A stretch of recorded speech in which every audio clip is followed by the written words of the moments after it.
Okay, we'll get started here. If everybody will have a seat, we'll get you through so you can get back to eating. As I say, I thank Victor for asking a blessing on the food and the Bible study. I'm doing this a little different. It's a little different than one I've done before. It's called The First Five. The First Five. And so most of you know the first 5 books of the Bible of the New Testament, right? What's it? Mark, Luke, John, and oh, you're so smart. All right. That is now. So you got that. Well, how about the first 5 U.S. presidents? Does anybody know that?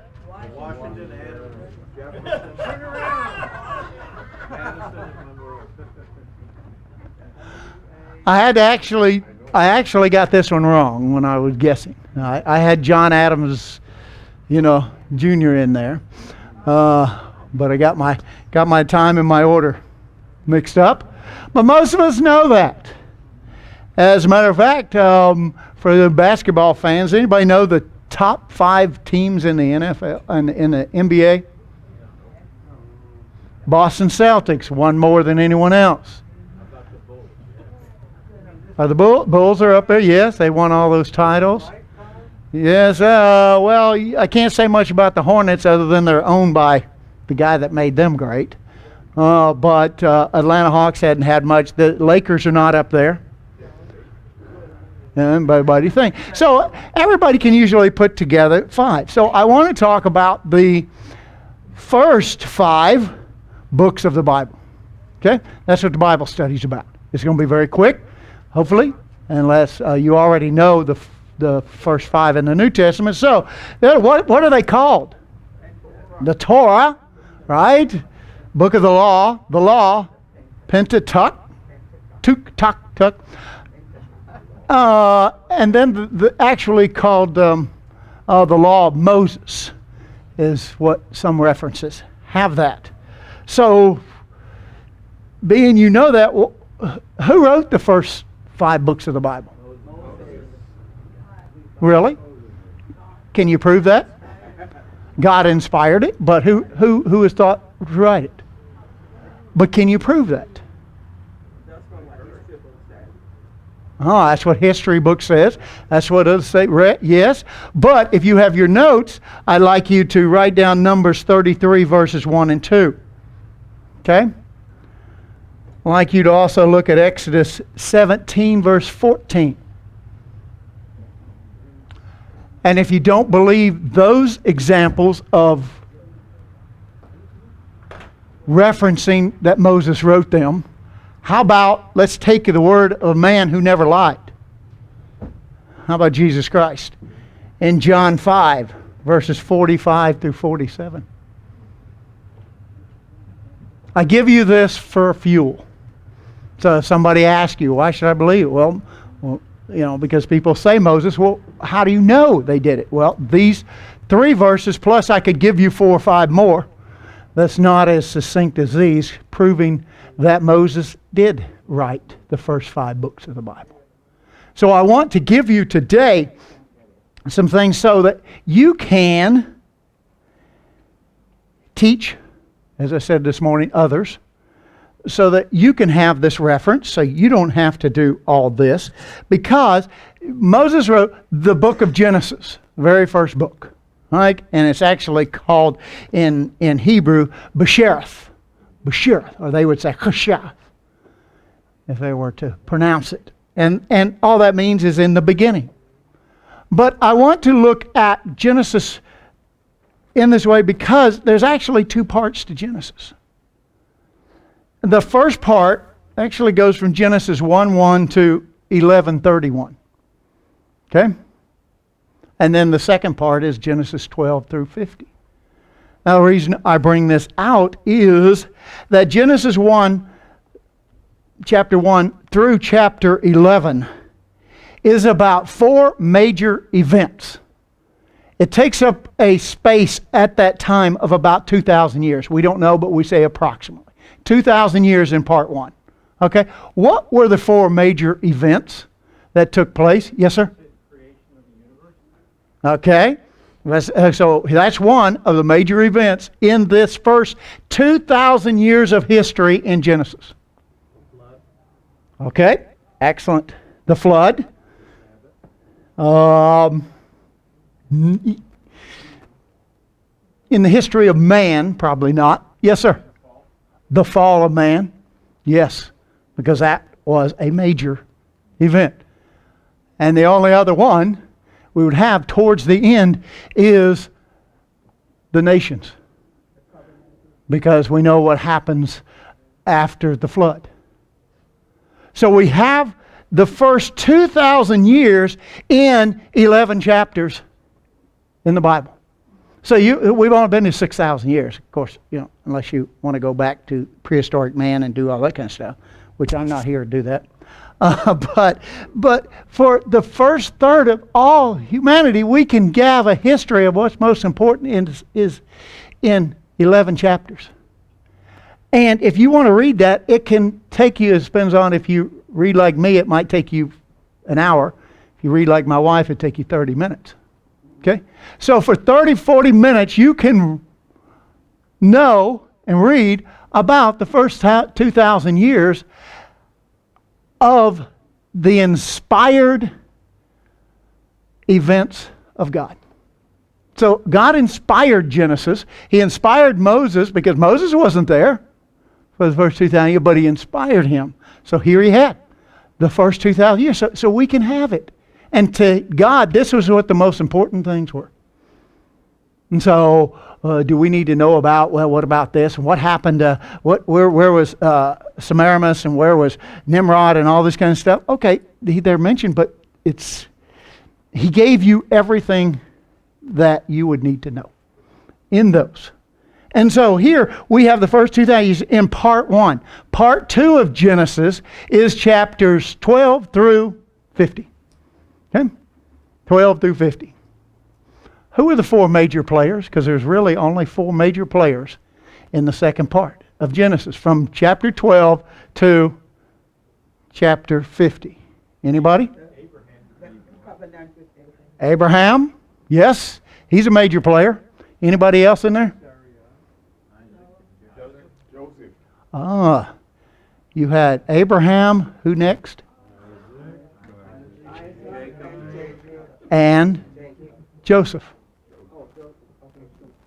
Now it's interesting because I had somebody bring that up to me one time. What are you bringing up Joseph for? Why not Sarah? More words written about Sarah than anybody else. No, in the book of Genesis, the most words written about one character is who?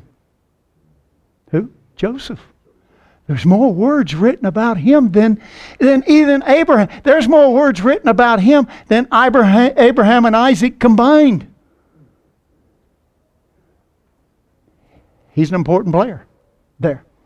So this is what I wanted to give to you so that you will understand. Now, God made his covenant with Abraham. How old was Abraham? 75. Very good. 75 years old. Oh, this is going to be so easy. You guys are so smart. Okay, 75 years of age. So, what I wanted to do was to cover that, because that's happened from Genesis 12 through 50. How much time is involved? From Genesis 12 to 50. 377 years. Okay? So here we have, through the book of Genesis, actually 2,377 years. Now I bring that out because there's 215 years from Abraham when he made the covenant to when they entered Egypt with Jacob.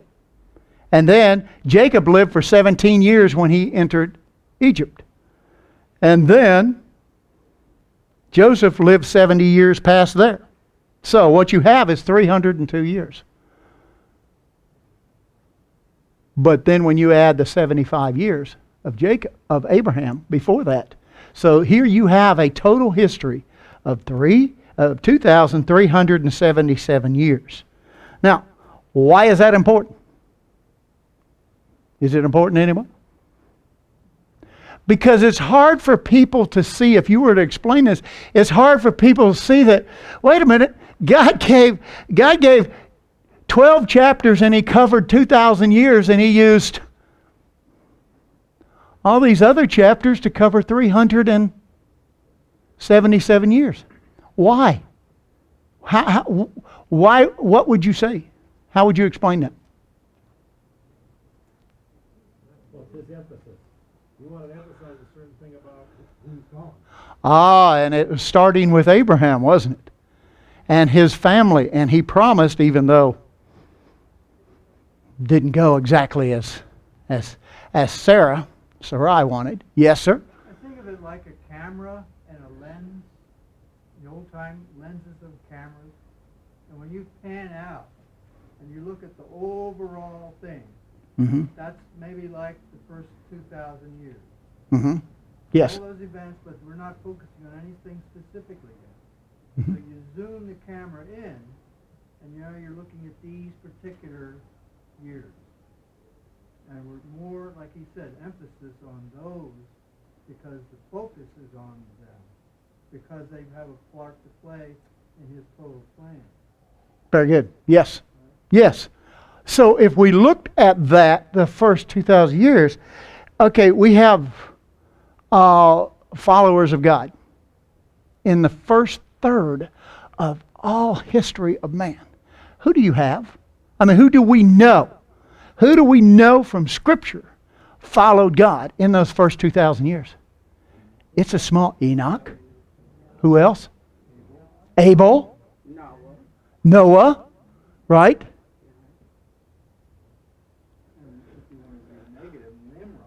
He's got to be part in that whole deal. Well, he was.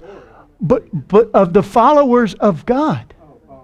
Followers of God. Are you telling me in 3,000 years there's only 3?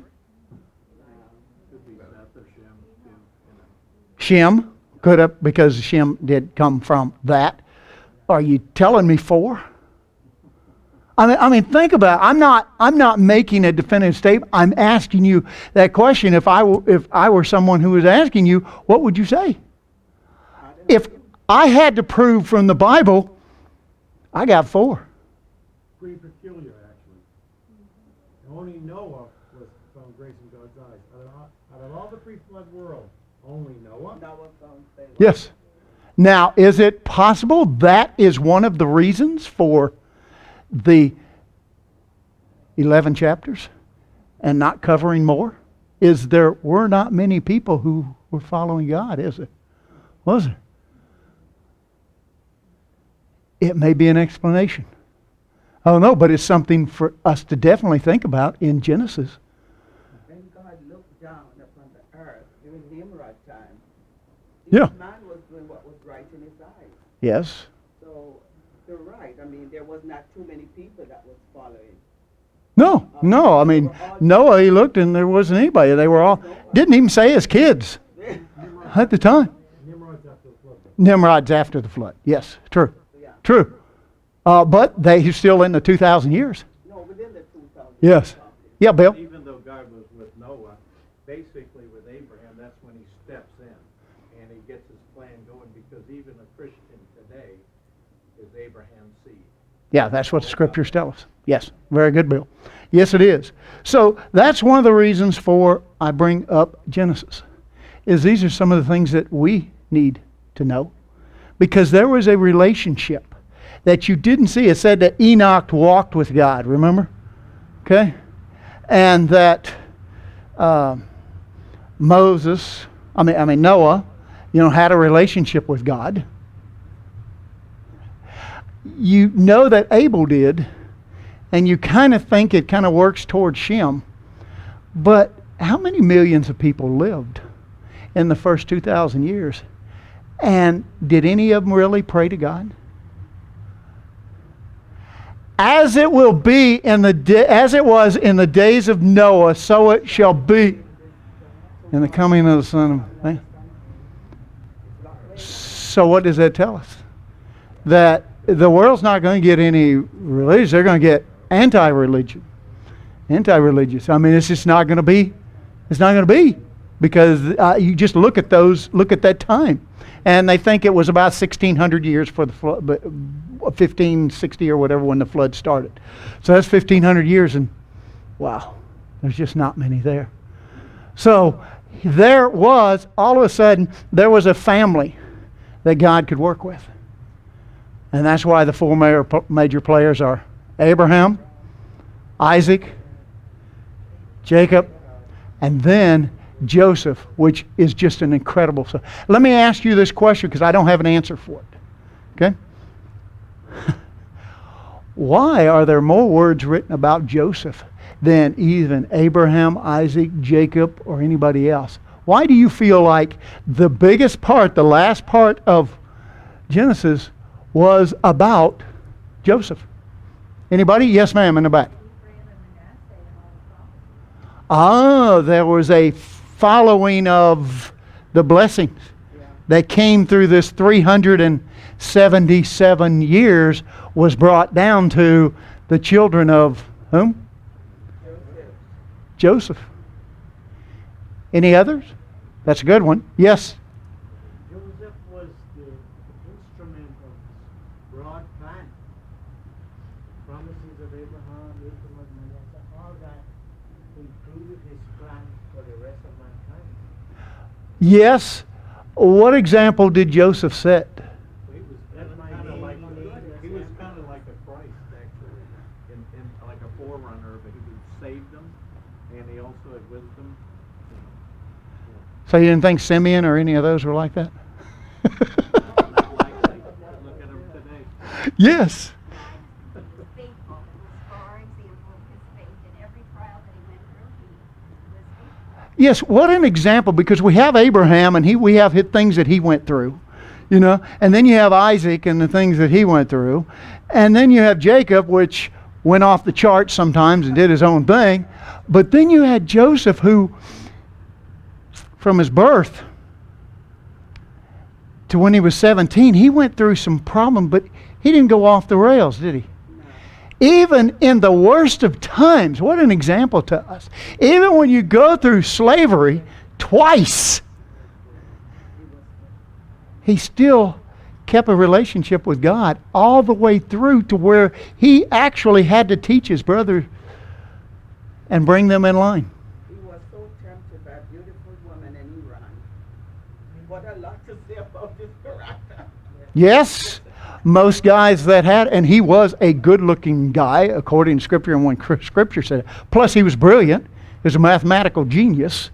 He was an organizer to no end. Any employer would like to have him, you know, because he was that good. So here we're brought to that thing in Genesis. And if you can look at Genesis and break it down, that's why I did the 5, okay? Because, matter of fact, Jeff and I were just discussing when we were in Miami yesterday that we're going to start a Caribbean Bible training class on Zoom that we want our men in the Caribbean. And the one thing we're going to go through, it'll take us 2 years to do it, go through the book of Genesis. Because you can understand really almost 2,500 years of history through that, and that without that foundation, it's like entering a movie halfway through it. But then you get the major characters and you understand what everything else. So that's part of our plan. So let me go ahead, because I want to be done by 4. Okay, so that's what I wanted to leave you with Genesis, because I hope that'll help you do that. And if you'd like a copy of this, I can send anybody a copy, because I've got it here on the notes and so forth. If you want one of these, just let me know and we can send to you email or whatever. But I wanted to jump from Genesis to Exodus. Exodus. Who were the 2 major players in Exodus? And?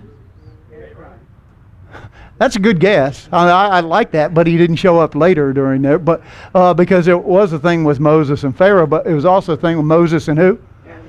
Aaron.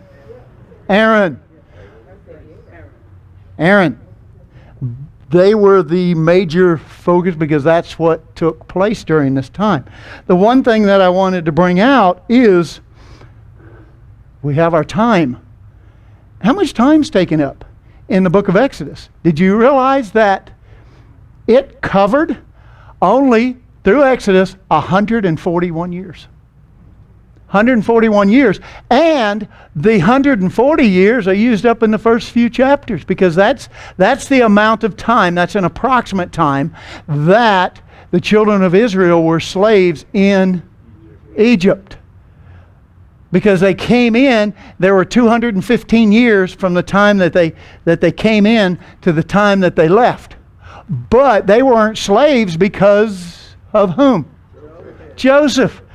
And he was 40 years old when they came in, and he lived another 70 years. So they were not slaves for 70 years after they came in. So you see, there's 140 years that it covers in slavery. The rest of the part of Exodus covers their 2 months in the wilderness, and then it covers 10 months at Mount Sinai. A lot of people don't see that. They're going, well, it's kind of long, and you kind of think, well, Exodus kind of tells you the whole story. It doesn't. There's only one of the 5 books that tells you the whole story in real time. So when you read Exodus, you can see the time sequence. And so this hopefully will make it easier on you. I have notes in my Bible where I've studied all this, and that's what I wrote down, and that's what this is. So you have Genesis covering 2,377 years, and then you have 141 years in one book. Now, then we come to Leviticus. Leviticus. Who's the major players in Leviticus?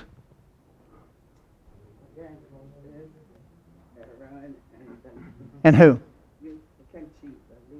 Levites. You cheated. Because it was about the Levites. That's the major players. But do you realize you read that entire book, that 27 chapters, the total time elapsed for everything in there is 30 days. Yes. The entire time of Leviticus, from the beginning to the end, was only 30 days. Most people would not even think about that. So it's a very short space of time, but you have to realize that in Leviticus, here, the messages that you get during these 30 days, they were sermons. They were sermons. So if you were thinking, well, there's 4 Sabbaths. Now, he taught during the other, but you have to remember, Leviticus, what were they doing? They were working. They were preparing all this stuff for the temple. So they were working 6 days. And the 7th day they took off, and on the 7th day, what were they going to hear? You aren't kidding. And so here you get a chance to break down and read the sermons. Read the sermons that Moses gave during those 30 days. To me, that's so interesting because I could hear. Well, so what did he teach? Well, we know that he stood up there and he gave these sermons. Okay? So, let's go down then from Leviticus to the major player, Numbers. Whew! Numbers. 36 chapters. Okay? Do you realize that Numbers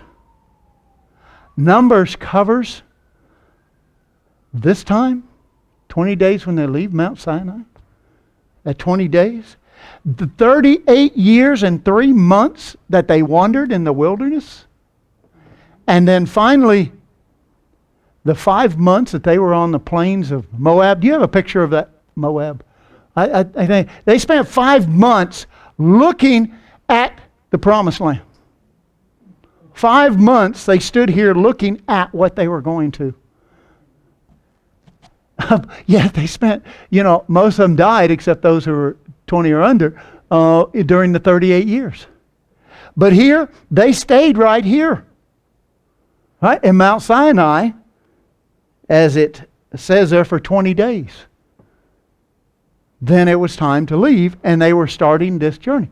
Now, do you know they actually showed that where they came from, Mount Sinai, when they left here, and they wanted to go straight and march 2.5 million people into Moab.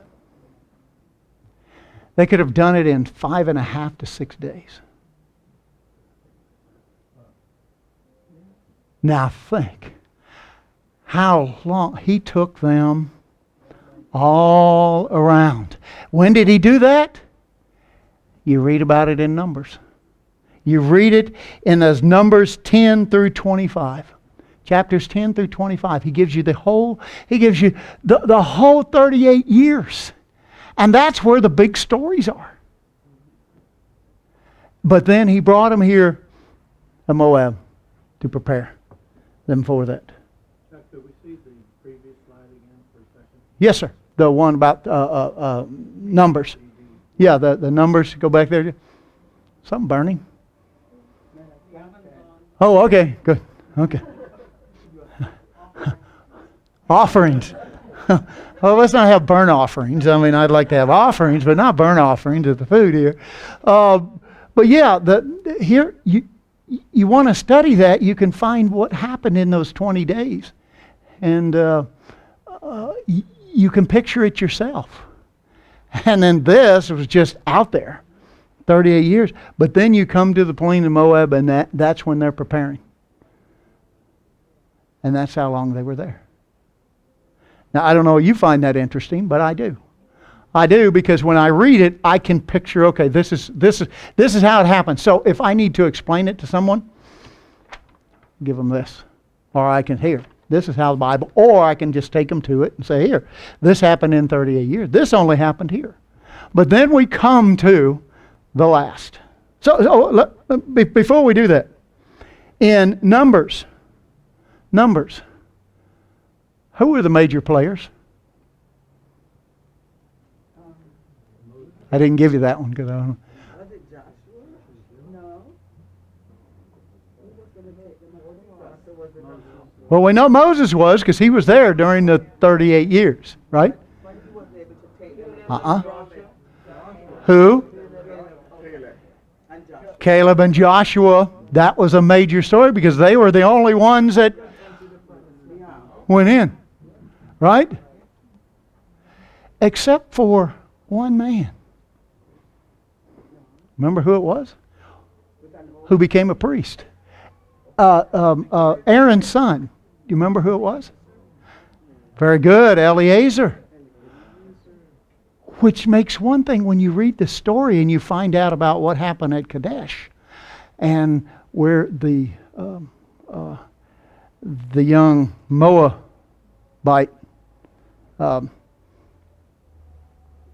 Wow. That's a story in itself, of where they were cursed and they had to go to the snake. Built a snake because they were doing this, and the guy rides in with the girl and has intercourse with right in front of the tents and so forth. And it was Eleazar who did what? Ran his spear right through both of them. He had to be young, didn't he? Because he came over. He's one of the few people that's listed that we know that came over. So when he did that, if you look at the time, he had to be late teens or early 20s. And yet he had to stand and make the stand that Moses and Aaron did not do. Incredible story for that to be. So we would have to say that it was Moses, and Aaron was there, and Joshua was there, and the children of Israel were the major players because they just did all this stuff. Yes. And so is this. Okay, let's go. I have 5 minutes. I have 5 minutes. Okay, we got one left. What's the last one? Deuteronomy. Deuteronomy. Isn't it amazing? the whole entire book of Deuteronomy in 30 days? The time that this was written, and you have to understand, the time it was written was a series of 4 sermons. The things you read in Deuteronomy, if you want those, I can give you, because Deuteronomy 1, starting at 1:1 to 4:43, was one sermon given by Moses. Okay, read it. That was his sermon to these people. And it helps us kind of relate. What was he teaching? Well, he was rehearsing because the older ones were dead, and they're about to come into the promised land. He knows he's going to die. God's going to let him come up there and stand where Jeff showed us that picture so he could see the promised land, but he was going to die. And so here, what if God gave you 30 days and said, what do you want to teach your people?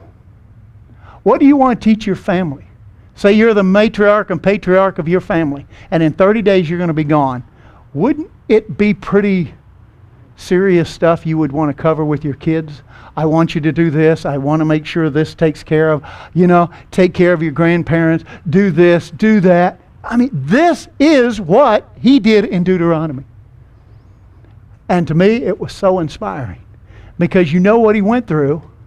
He was 120 years old, but his eyes were better than when he was 40. His vigor, everything, he was still strong. Can you imagine that, 120?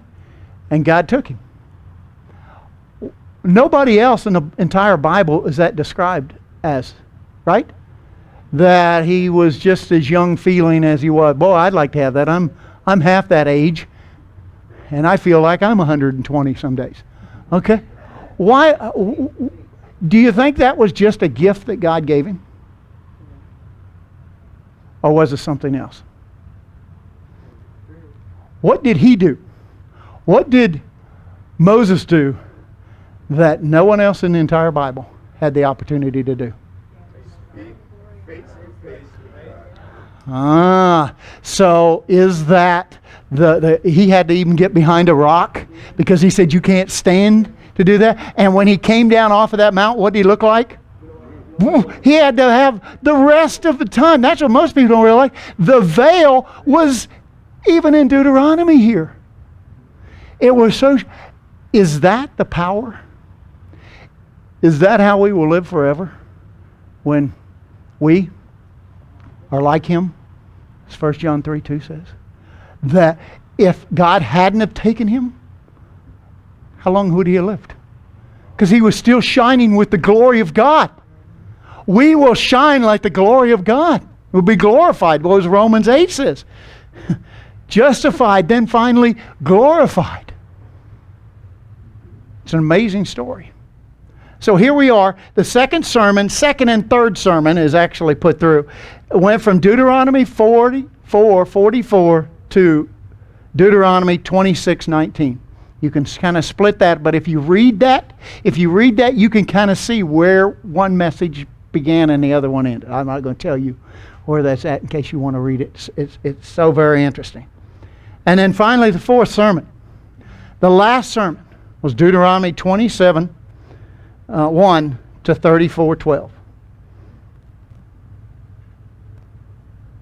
So,